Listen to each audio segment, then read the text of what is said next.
পুরুলিয়া জেলার নদিয়ারা গ্রামের বাসন্তী মায়ের পুজো শুধুমাত্র একটি ধর্মীয় অনুষ্ঠান নয়, এটি এক ঐতিহাসিক ও সাংস্কৃতিক ঐতিহ্য যা 1.5 শতাধিক বছর ধরে চলে আসছে।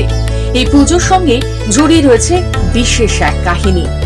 তখনই গ্রাম ও আশেপাশের এলাকায় ভয়ঙ্কর বসন্ত রোগের প্রকোপ দেখা দিয়েছিল।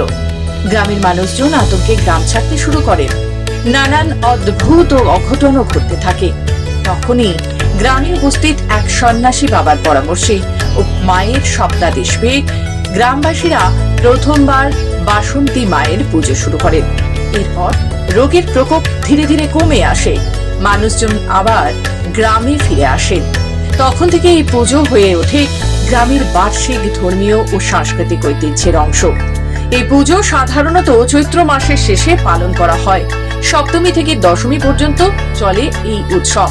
4 দিন ধরে চলে যাত্রাপালা, কীর্তন, বাউল গান, নাচ গান, নাটক ও নানান ধরনের ভক্তিমূলক অনুষ্ঠান। এতে স্থানীয় শিল্পীরা ছাড়াও বাইরের শিল্পীরাও অংশগ্রহণ করেন।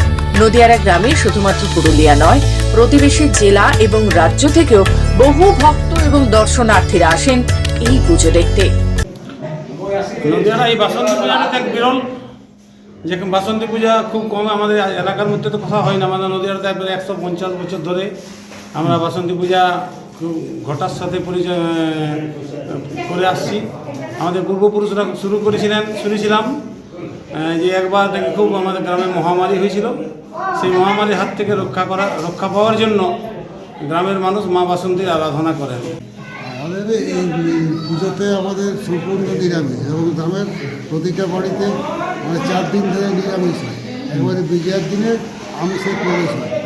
আমাদের গ্রামে দুর্গাপুজো যতটা উৎসাহ নিয়ে হয় বাসন্তী পুজো তার থেকে অনেক বেশি উৎসাহ নিয়ে হয়, কারণ আমাদের আগে বাসন্তী পুজো ছাড়া ও দুর্গাপুজো ছিল না।